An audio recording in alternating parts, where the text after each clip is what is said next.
This happened over 10 years ago. It was during my very last semester of college. I was majoring in history, and I was deep into my senior thesis, which focused on abandoned institutional spaces. Places like defunct hospitals, asylums, rehab centers, especially ones that still existed in or around major cities. One of the cases I was writing about was North Brother Island. It was this overgrown island right in the East River. Technically part of New York City, but it had been completely abandoned for decades. As far as I know, it's still exactly the same, but I haven't been in New York City in a long time, so I really wouldn't know. Here's a very abbreviated history. It used to house a quarantine hospital, then a rehab center, and then at some point in the distant past, it became off-limits to the public. Unless something has changed, you still need a permit just to set foot there.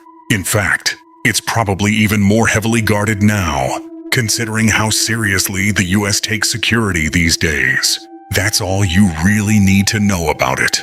But for any fellow history buffs out there, feel free to do your own research. You might even find my thesis. I never actually planned on going. That would have been illegal. But I mentioned it offhand one night to two of my friends, Jansen and Jesse, while we were drinking. I was probably frustrated at how long the thesis was taking, knowing how lazy and unproductive I was back then. Surprisingly, they both thought my thesis sounded really interesting, even though neither of them were history majors. So I told them some of the interesting details about the places I was researching. The moment they realized that one of the places was literally in the same city we were sitting in, they got hooked. Jansen and Jesse, and I guess myself by extension, were really into that whole urban exploration vibe back then. It was pretty popular among young guys at the time. They both thought it sounded like the perfect target for an urban exploration trip.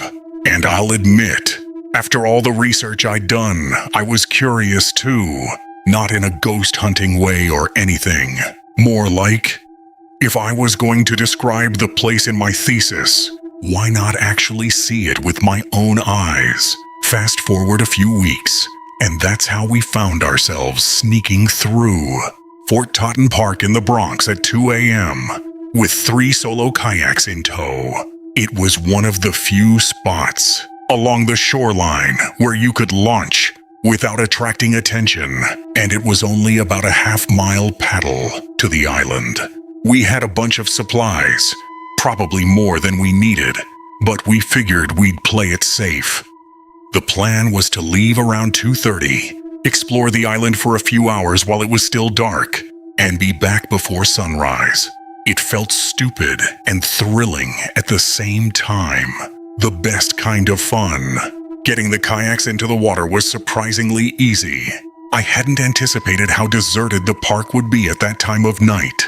But once we started paddling toward the island, reality began to sink in. There was nothing stopping us anymore. All we had to do was keep paddling. And that's when a bit of nervousness started creeping in. But we kept going. And eventually, we made it. Pulling the kayaks onto shore was a bit of a struggle because of all the overgrowth. We had to push through tall reeds and weeds just to find a stable spot. Once we were on solid ground, the 3 of us just stood there for a second, taking it all in. It was dark, obviously, but we had flashlights, and the moon was bright enough to make out the general shapes of everything. The first thing I noticed was how quiet it was. I know that sounds cliché, but you have to understand, we were still in New York City. The Bronx was right there, maybe half a mile away. And yet, it felt like we were in the middle of nowhere. We started walking inland. It didn't take long for Jansen and Jesse to realize just how big the island actually was. I had told them beforehand that it wasn't a small place, but they clearly hadn't internalized it. As we moved deeper, we passed building after building. Most of them partially collapsed or so overgrown that you Could barely tell they were structures anymore. At one point, Jesse stopped and stared at a building that had a tree literally growing through it, splitting it in half. He said it looked like something out of a post-apocalyptic video game, and he wasn't wrong. That's exactly what it felt like. There was something almost alien about how nature had reclaimed everything. Like the island was swallowing any evidence that humans had ever been there. I remember thinking that if I didn't know better, I would have assumed the place had been abandoned for centuries, not decades. We explored a few of the more intact buildings, shining our flashlights into rooms that hadn't seen visitors in God knows how long. Most were empty, but in one of the larger buildings, Jansen found something near a doorway, a half-empty can of spray paint. He immediately wanted to use it, and Jesse agreed. I told them no, that it felt disrespectful, not just to the buildings, but to the history of the place. People had lived there. People had died there. But they pointed out that there was already graffiti everywhere, some of it pretty elaborate, and argued that a little more wouldn't matter. I didn't have the energy to keep arguing, so I told them I wasn't going to stop them. But I wasn't going to watch either. In hindsight, walking off alone was probably a mistake.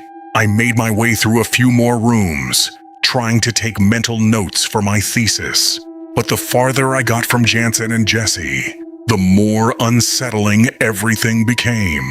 It's hard to explain unless you've experienced it. When you're with other people, even in a creepy place, there's a buffer. You feel safer, but when you're alone, it's completely different. I was walking down a long hallway when I heard Jesse's voice call my name from somewhere ahead.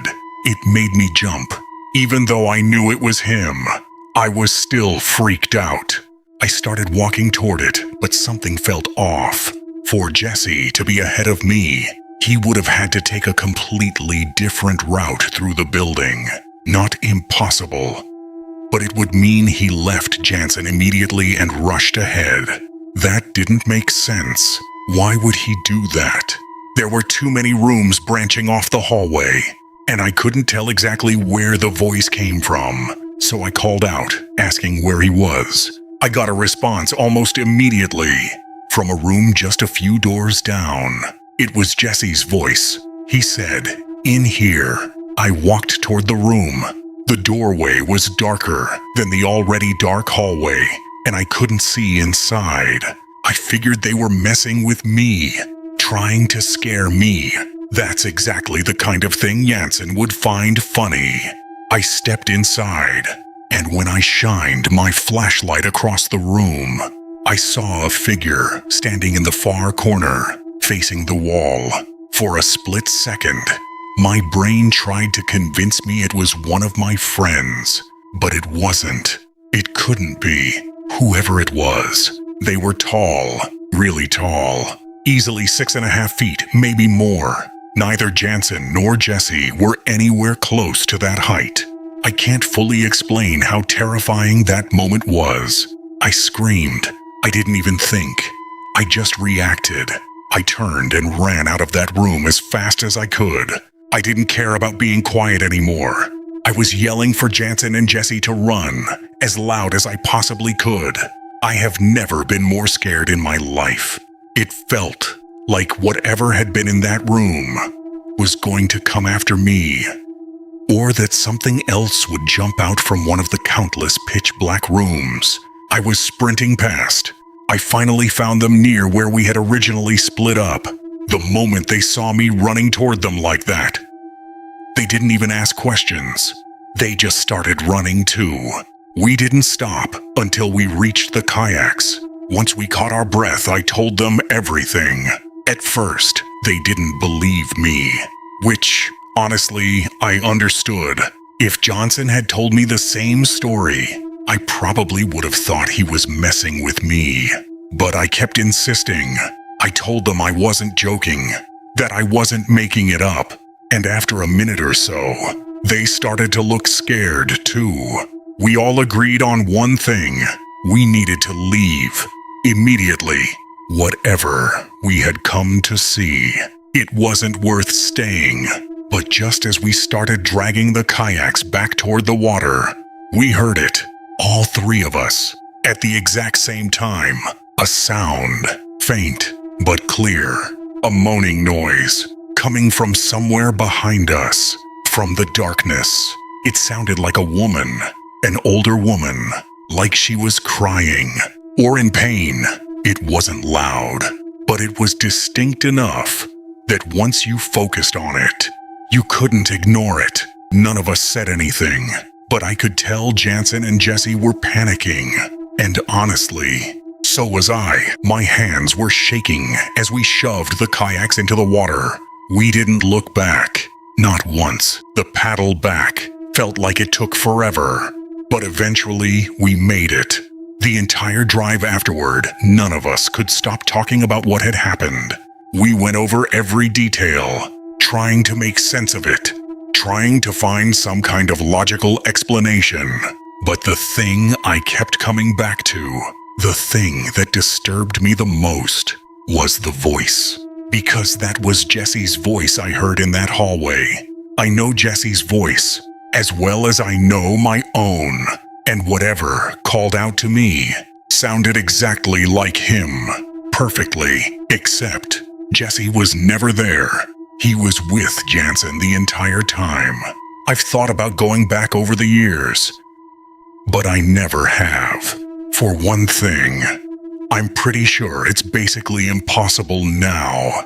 From what I've read, they've really cracked down on unauthorized access. Even if I wanted to, I probably couldn't get within 100 yards of that island without being stopped.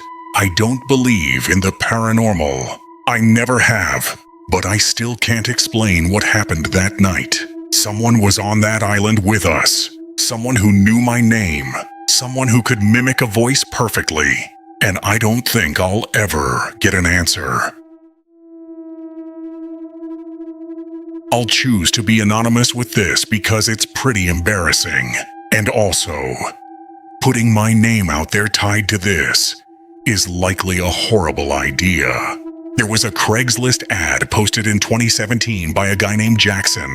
He was advertising free lodging for a girl who would watch over his house and clean.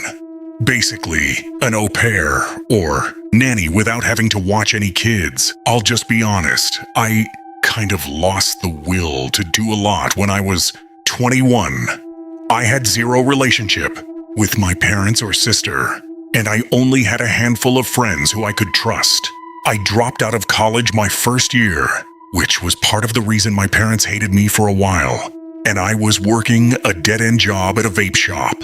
I like to refer to this period as my attitude era. And when I saw Jackson's Craigslist ad, it really caught my attention. It had like 10 pictures of his house. It looked like a modest middle-class house. Slightly old-fashioned, honestly. But I was into that. The pictures weren't what got my attention the most, though. It was the fact that free living was offered for a nanny-type position. No background check required. I didn't even ask my family or friends their opinion on this post before. I just decided to reply to it. Like I said, I wasn't exactly talking to my parents or sister at the time. Anyway, I texted the number on the ad, and this Jackson guy responded within a few minutes. I expressed interest in the listing and asked some basic questions. He had an answer to everything that honestly made me feel more interested. But he asked pretty early on in the conversation what my gender was. When I said female, it almost seemed as though his responses got longer. I honestly didn't care. Most people tend to prefer having a female housekeeper or nanny. Anyway, I was still interested. Anything that got me out of my parents' house. He said he wouldn't be home most of the time during the day, but he wanted to come home to a clean house, and that he also wouldn't mind coming home to a cooked meal from time to time after work. Honestly, I was cool with that too. If it meant free housing, hell yeah, I'd cook some food. It beat standing in the wage cage at the vape shop. Plus, he also said he'd pay for the groceries. It was sounding almost too good to be true. He suggested I come by later that day to check the place out and see if it was a fit. I said okay. A few hours later, I was on my way in my crappy little Civic to the guy's house. It was in a perfectly normal side of town. The block actually seemed pretty calm and peaceful. The neighboring houses had flowers and decorations outside, suggesting the neighbors were normal too. Good start so far. I went to ring the bell, and when the door opened, I was greeted by a man larger and honestly older than I had pictured. I had imagined a regular 45-year-old dad-looking guy. Instead, it was a man maybe 60 years old, 6 feet tall, gray beard, and a little overweight. He greeted me with a smile and went in for a hug, even though we had just met. And honestly, the amount that he laughed made me feel pretty at ease. He showed me around the house. It was a 2-story house. The first floor was your basic kitchen, dining room, and living room setup. Then the upstairs had 4 bedrooms and a bathroom. He only showed me the guest room that I'd be using and the bathroom upstairs though. The other doors stayed closed. He said if I ever needed to use the office across the hall, I was welcome to. Down the hall was his room, and another room that he didn't explain. I was surprised to hear there was only 1 bathroom. Then there was the basement. He said it was unfinished and that he didn't use it for anything other than working out and doing laundry. That was the end of the tour. He didn't show me the backyard that day. I told him I wanted the job, and he told me I was hired. 2 days later, I came back with my stuff. I told my parents I got an apartment when they asked where I was going. I didn't explain anything more. The first night there was when I noticed the cameras. No, they weren't hidden. At least, I don't think they were supposed to be. They were just small, black cameras mounted in the corners of the living room and the kitchen. It made perfectly normal sense to me. He was letting basically a stranger live in his house. It wasn't that crazy that he'd want some security. Still, I wish he had mentioned it. That was the first time I felt even slightly weird about the situation. If you can't tell, I really wanted this to work out. That night, when I went to bed, I noticed how much noisier the house felt than when we toured it. I could hear the wood floors creaking every once in a while. At one point, I swear I heard what sounded like a door closing somewhere downstairs. I checked my phone, and it was around 1:30 in the morning. Again, I came up with a reason for this in my head. When you're lying in silence trying to sleep, you pick up on more sounds than you would when you're occupied during the day. Plus, every old house makes sounds like that. The next morning, he was already gone like he said he would be. He had left a note on the counter with a list of things he wanted done. It was normal stuff. He wanted me to do his laundry, vacuum the floors, wipe down the kitchen, and things like that. I tried to just focus on the fact that I wasn't standing behind a vape counter all day anymore. I did his laundry first, then I cleaned the floors and wiped everything down. After that, I went back upstairs and started setting up the bedroom more like my own space. I unpacked my clothes, set up my laptop on a small desk, and put a few personal things around just to make it feel less temporary. I remember thinking, maybe this could actually work out. I was actually being positive.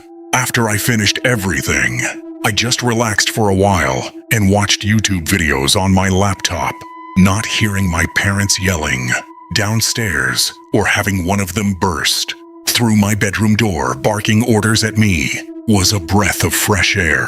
The first week actually went pretty normal. At night, when he got home, we would talk a little. Just basic stuff. It never really got deep. He asked about where I grew up, what I wanted to do eventually, stuff like that. I cooked dinner a few nights in a row, and he seemed to appreciate it. I started thinking maybe I just overreacted about the cameras and the weird feeling. But it didn't all stay happy and peaceful. One night I made pasta with chicken and some vegetables. I tried my best, but I'm not some housewife-type star chef. I was just some young, angsty goth girl. When he got home, he looked tired and irritated.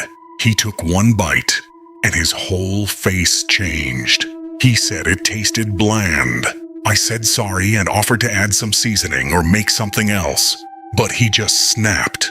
He said something like, "If you're going to be living here for free, the least you could do is learn how to cook something edible." He pushed the plate away and stood up. Then he told me to clean up the mess I made in his kitchen before walking away toward his bedroom. That caught me completely off guard. It wasn't even just what he said. It was how fast his personality seemed to change. He had seemed so easygoing before that. I cleaned everything up quietly and hoped he had just had a bad day and nothing more. Everyone has bad days. The next morning I actually apologized to him. I didn't even really think I did anything wrong, but I wanted to keep things smooth. I told him I was sorry about dinner and that I'd try harder. He just laughed like it was nothing. Then he said something that made everything weird. He said maybe I could make it up to him by cleaning the house in my underwear that day. He said it with a smile, like it was supposed to be funny. I remember just kind of freezing for a second because I didn't know how to respond. I told him I wasn't comfortable with that, to put it lightly. He just laughed again and said he was joking, told me to relax, and then went to bed. I remember standing there after he left, feeling really unsettled. It was the first time I really thought maybe there was something off about him beyond just being moody. That was the first time I texted one of my close friends about what was going on. I told her about the living situation and what he said. She immediately told me I was insane for staying there. She told me to leave as soon as possible. I didn't want to, though. As weird as it was getting, I still felt like I had more control over my life there than I did living with my parents. Going back there felt like failing again. The next Monday, I was leaving the house to go buy groceries with some money he had left for me. As I was driving, a car behind me started laying on the horn. I thought I did something wrong while driving, but it kept following me. I pulled over because I started getting scared that something was really wrong. The car pulled up behind me, and a girl got out. She looked around my age. She walked up to my window and asked if I was living at that house. When I said yes, she immediately told me I needed to stay away from that man. Apparently, Jackson wasn't even his real name. She said she was the girl who had the same arrangement before me. She told me she eventually realized he had cameras watching her constantly. She said she started noticing he knew things he shouldn't know. She said when she tried to leave, he made it very difficult and kept asking questions about where she was going and when she was coming back. Then she told me one night she woke up and saw him leaving her bedroom. That part made me physically sick. Then she told me the worst part. She said he didn't even have a job. She said he lied about going to work every day. And she eventually realized he was still somewhere inside the house most days. I just sat there trying to process it. Every little weird thing suddenly started making sense. I asked her how I could leave without causing problems. She told me to act completely normal and to start slowly taking important things out so he wouldn't notice. She said when I left, I should make it look like I was just running errands. She told me not to confront him and not to let him know I knew anything. After she left, I just sat in my car for a few minutes trying to calm down before going back. When I walked back into the house, it felt completely different. I felt like I was being watched even more than before. That night, I checked the room carefully like she suggested. She was right. After a few minutes of looking around, I noticed something small on the top shelf of the closet. It was pushed away into the corner. When I moved a box, I saw a tiny black lens pointing outward through a small drilled hole. I just slowly put the box back like I didn't see it. Needless to say, I didn't sleep at all that night.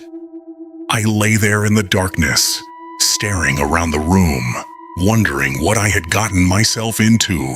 And honestly, I'm glad I didn't fall asleep that night, because at some random hour in the night, I heard my door creak open. I flipped onto my side and looked at the door.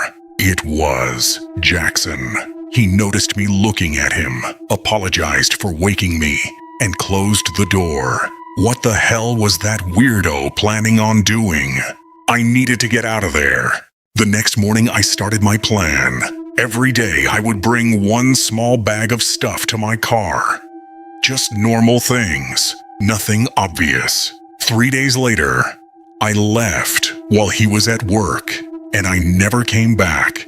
Though, if what that girl told me was true, who knows where he actually was? Maybe somewhere inside the house.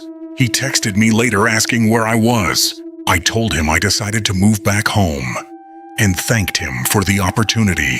He kept texting, asking why, and saying I should at least come talk to him in person. I never responded again. About a week later, I noticed something that still bothers me. I got an email notification saying someone had tried to log into one of my old accounts. The login attempt was from the same town his house was in. I changed everything after that. I don't know what his real intentions were, and honestly, I don't want to know. Nothing technically happened to me, but I really believe that if I had stayed longer, something eventually would have. If you ever see deals like that offering free housing from strangers online, just remember, nothing like that is ever really free. I hired her sometime around the beginning of last fall. I work long hours and live alone in a 2-floor house I bought a couple of years ago. It's pretty small, yet still more space than I really need. And I started realizing I was falling behind on keeping it clean. Maybe I needed a girlfriend to keep the place clean at the time. No matter how much I told myself I'd get to cleaning the house, I never seemed to be able to. One night after work, I was just scrolling Craigslist and other similar sites and saw a listing for house cleaning. It was just a simple post saying independent cleaner, cash only, flexible schedule. I figured, why not? Maybe this was what I needed. I emailed, and she responded the next morning. She said she usually did apartments but was fine doing houses too. We agreed on a day she could come by while I was at work. She asked a few normal questions like how big the house was and if there were pets. I told her no pets, a relatively small house, and that I lived alone. Looking back, I wish I hadn't mentioned that last part so casually. She came the following Thursday. I met her quickly before leaving for work. And yes, before you ask, I hid anything of value in my lockable closet before leaving. She looked to be maybe 38. She seemed very quiet. She didn't really make eye contact much, but I just figured she was shy. I showed her around quickly, all the rooms. I wanted her to clean upstairs and downstairs. I told her she didn't need to worry about my office room.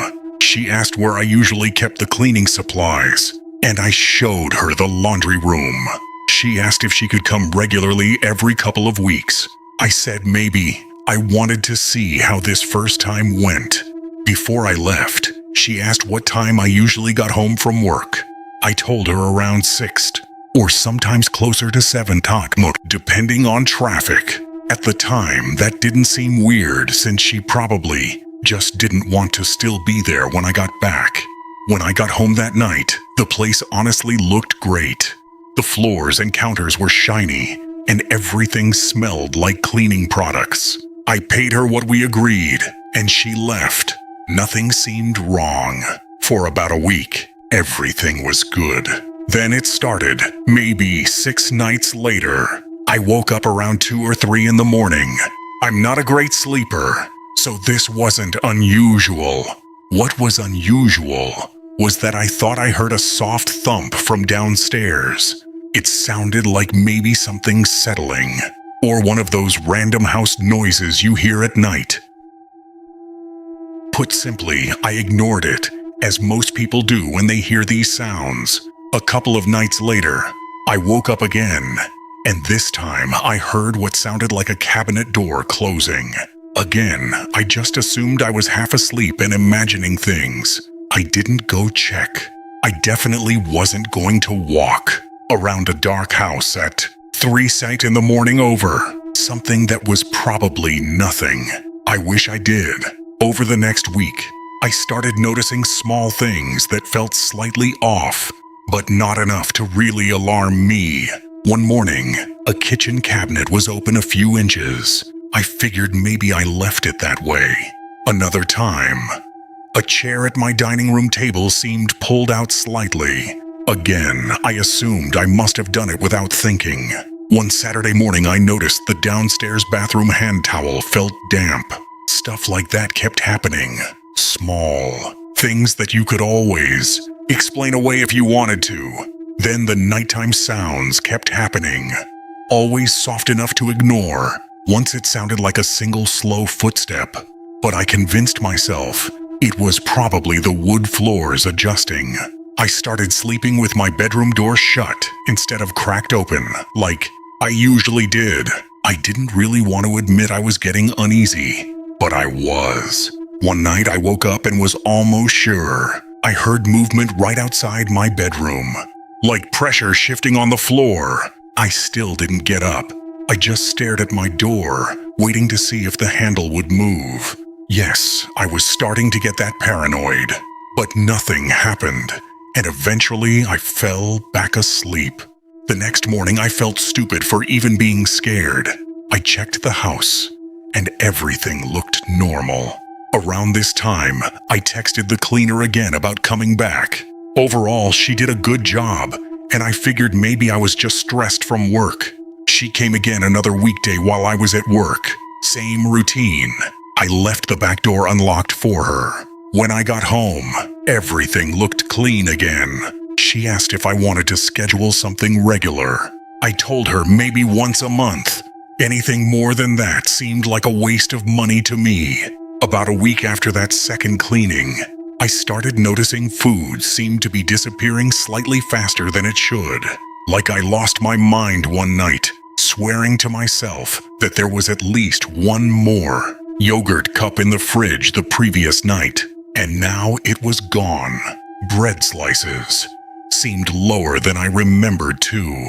I was still trying to explain these things away, but one morning, I found a glass in the sink that I was almost positive I hadn't used. I lived alone and was single at the time, so there really wasn't anyone else it could have been. At one point, I wondered if maybe I was doing these things half asleep and not remembering. I even Googled stuff about sleepwalking. Things really changed one night when I woke up and clearly heard slow footsteps downstairs. I know what footsteps sound like compared to house-settling noises. These were steps. I grabbed my phone and stopped to listen. After maybe 10 seconds, I heard what sounded like something lightly bump into a wall. I didn't go downstairs. I know some people might think that sounds stupid, but fear really does make you freeze sometimes instead of act. Or maybe I was choosing flight over fight before even confronting the situation. I just stayed in bed, sitting up for half an hour, not hearing anything again, and finally convincing myself it was nothing. Looking back, I see myself as a coward for that. Morning came, and that day I checked all the doors and windows. Everything was locked. I even checked my basement, even though I never heard anything from there. Clear. A few days later, I noticed something that really bothered me. In my kitchen junk drawer, where I keep random things like batteries and takeout menus, I also kept 2 spare house keys on a small ring. One of them was gone. I got goosebumps when I considered the obvious possibility, but I kept telling myself, no, it's not possible. I searched the whole house, but I couldn't find it. The cleaner had been alone in the house twice for several hours each time. I started locking my bedroom door at night after that. About 4 nights later, I decided to test something. I left for work like normal, but after driving a few blocks, I circled back and parked on the next street over.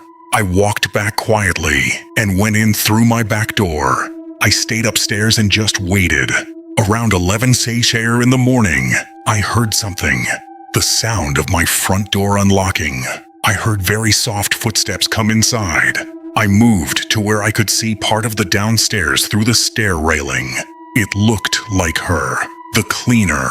She just walked in like she lived there. She didn't even have cleaning supplies. She went into my kitchen, opened the fridge, took out a drink and sat at my table.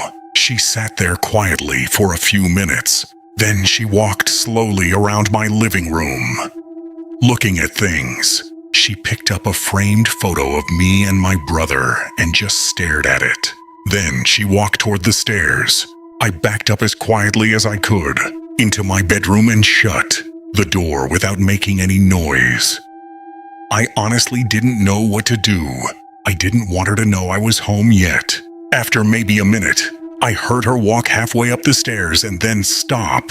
I could see her shadow under my door. She just stood there, not moving, as if she knew I was at the door. It felt like at least a full minute. With my mind racing, I decided it was now or never to confront her. I flung the door open, and I was not expecting her to actually already be standing mere feet away from the door, already looking at it, and now looking at me. But I quickly realized, now that I had a closer look, it wasn't the same lady. It was another Hispanic woman. Yes, but her build, hair, and face were all different. There was something so bone-chilling about her face. She had this blank, nearly angry, hateful look. I didn't say anything, neither did she.